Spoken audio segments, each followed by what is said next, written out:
In last few lectures, I explained the definition of metric space, its examples. Now, in this lecture, I explain first the distance between the two sets in a metric space, the distance between the set and point in a metric space, the diameter of a non-empty set in a metric space, and also give some important remarks on it. And after that, lastly, give the definition of bounded metric space and its one example. Distance between sets. The definition is, let Xt be a metric space and A and B two non-empty subset of X. The number d of AB called the distance between A and B, and it is defined by in this way: the d of AB is equal to infimum of set of all d of xy, such that x belongs to the capital A and y belongs to the capital B. So this is a definition of the distance between sets. So from this definition of the distance between the sets, we have taking some remark. That is the first remark. We have to clearly d of AB is equal to d of BA. Why? Since by definition of a metric space, d of xy is equal to d of yx, and therefore we can get d of AB is equal to d of BA by definition of metric space. So again, we have to a second remark is, if A and B are two non-empty subset of X which satisfy the condition their intersection is not equal to phi, then d of AB is equal to 0, but the converse need not be true. Means there is a, there is some common point between A and B, then we get the distance of AB is equal to 0. But its converse is not true, means if we have to d of AB is equal to 0, then not necessary that A intersection B is not equal to phi. So example, we have to consider the usual metric D for R, means we have to taking the RD is a metric space. RD is a metric space, and it is a usual metric, means we have to define the D in this way: d of xy is equal to absolute value of x minus y. We have to define on this metric D. Now then we have to taking the two sets, A is equal to close 0 to open 1 and B is equal to open 1 to close 0.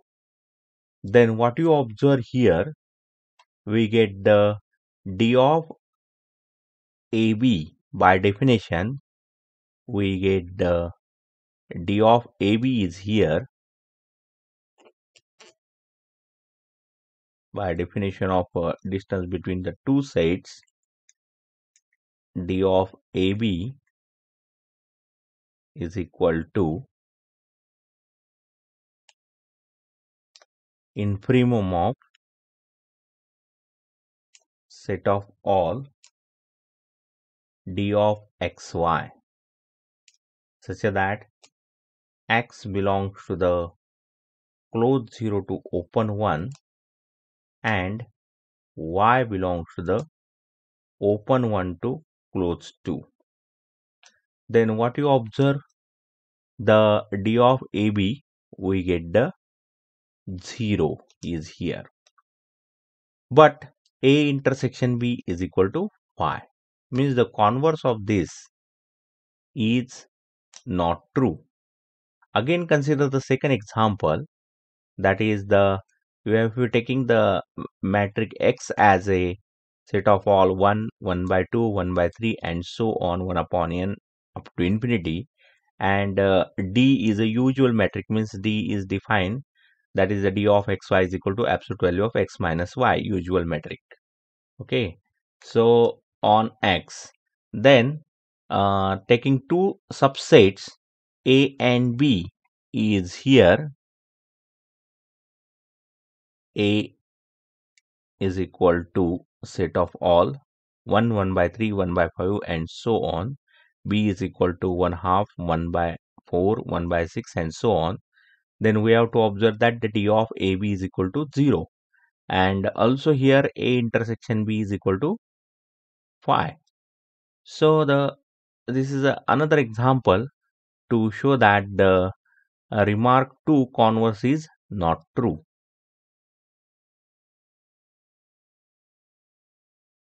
Now next definition, distance between the point and a set. So we have to taking the definition of distance between set. Now we have to taking the definition of distance between a point and set. The distance between a point X belongs to the metric space X and set A is denoted by, in this notation, D of XA, and it is defined as D of XA is equal to infimum of set of all D of XA such that A belongs to the capital A. Here point X is a fix here. So this is a definition of the distance between the point and the set. So now from the definition we have to conclude that if X is any element of capital A, then we have to D of XA is equal to, by definition, we get 0. But the converse is not true. Means if D of XA is equal to 0, then not necessary that X is an element of the set A. For example, if you consider the A is equal to set of all X belongs to the capital R, such that 0 is less than X is less than equal to 1. We are taking the A is a subset. Here we are taking the R is a metric, and on R we have to define the usual metric.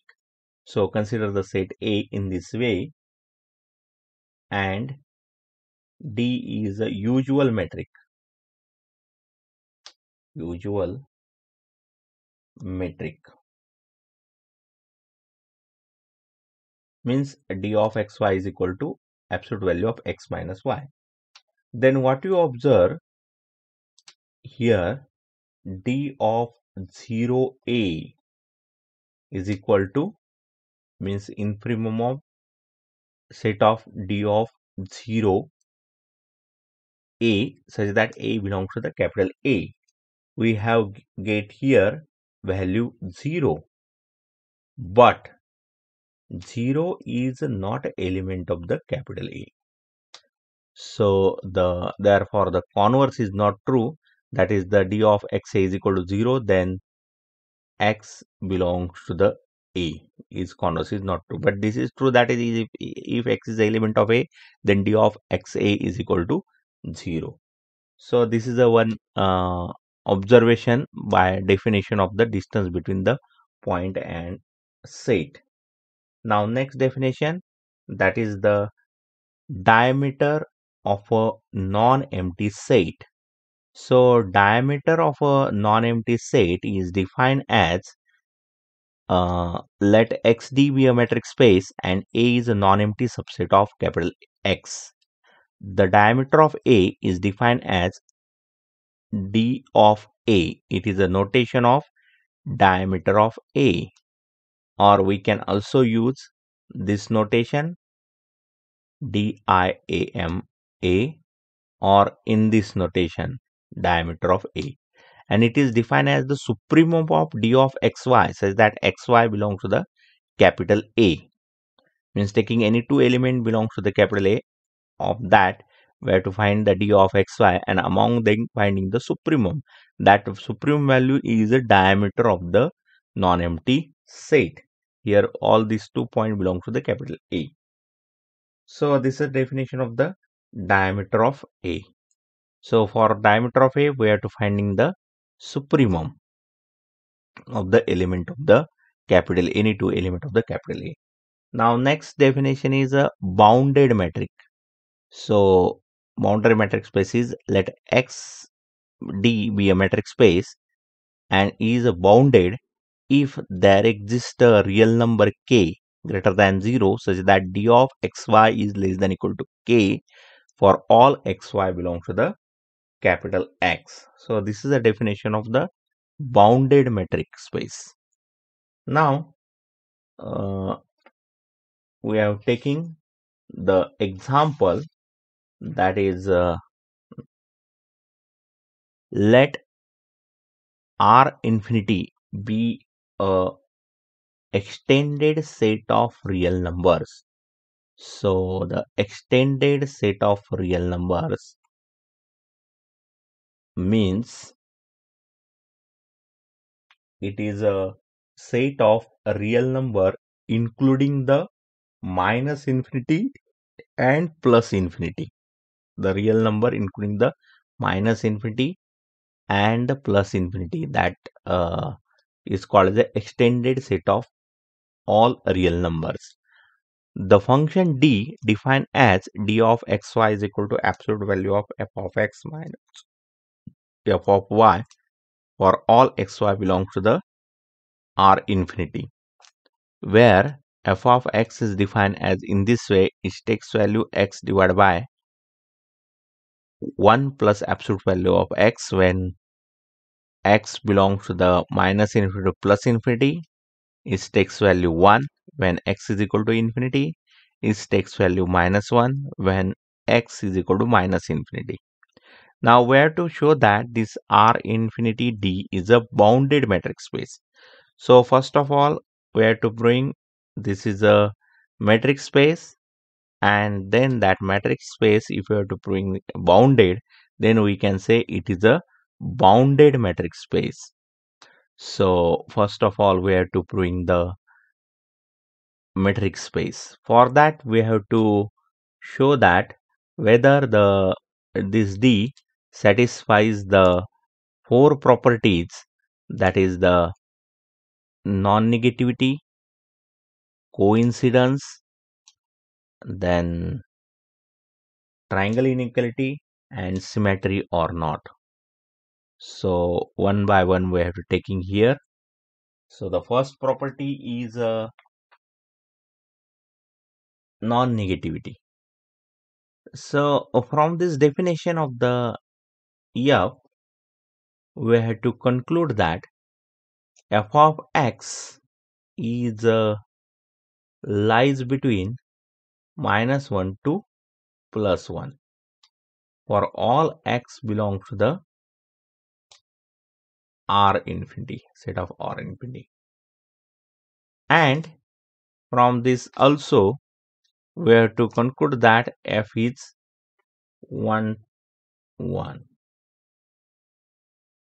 So these are the two observations from the definition of f on the extended set of real numbers. So first property, we have to denote this is a m1. So this is a, we have to bring here non-negativity. So for that, consider d of xy. So by definition of d of xy, its value is this absolute value of f of x minus f of y. Now this absolute value is positive, whatever the value of f of x and f of y. So it therefore this must be the greater than or equal to 0. So therefore it satisfies the non-negativity. Now the next property, that is the, we can denote m2, is a coincidence. For that, consider d of xy is equal to 0. So substitute the value of d of xy is absolute value of f of x minus f of y equal to 0. Now as the absolute value is 0, we get it implies by f of x minus f of y is equal to 0. And from that we get the f of x is equal to f of y.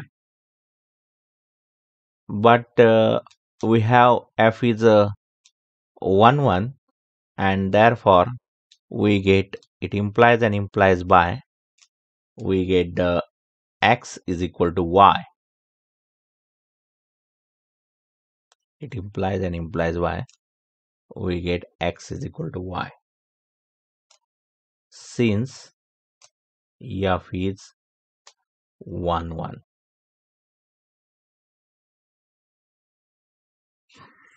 So we start with the d of xy is equal to 0, we get the x is equal to y, and therefore it satisfies the coincidence. Now next is the symmetry, M3. For that we have to consider d of xy. Putting the value of d of xy is absolute value of f of x minus f of y. So in place of the absolute value of f of x minus f of y, you may write here absolute value of f of y minus f of x. But this is nothing but the d of yx. Since in place of this we have to taking this value, the value is the same because we take the absolute value. So we start with the d of xy, we get the equal to d of yx, and therefore d is a symmetry. Now next, the triangle inequality M4. For that, consider M4 triangle inequality. So consider d of xy.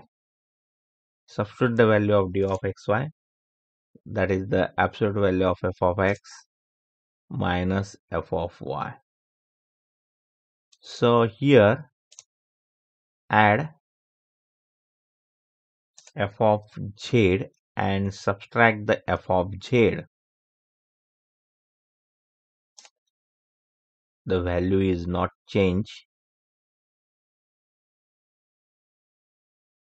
By property of absolute value, we get this is greater than equal to f of x minus f of z plus absolute value of f of z minus f of y. But by definition of d, this is a d of xz and this is a d of zy. So therefore it satisfies the triangle inequality. So therefore it satisfies all that four properties, and therefore d is a metric. And therefore R infinity D is a metric space.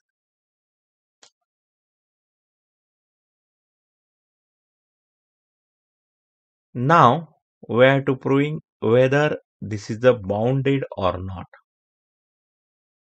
So here we observe that moreover, if we taking the x and y are two elements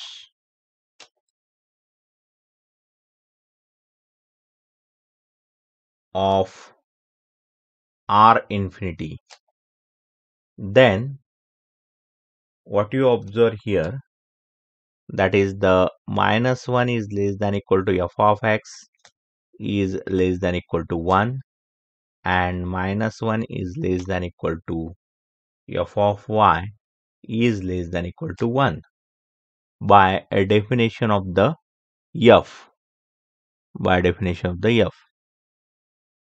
So therefore we get the here d of xy is equal to absolute value of f of x minus f of y.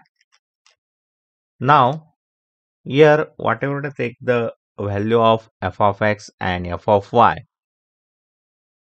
that is f of x from minus 1 to plus 1 and f of y from also minus 1 to plus 1, we observe that it is always less than equal to 2 for all xy belongs to the R infinity, and therefore this d, therefore R infinity d is a bounded matrix space.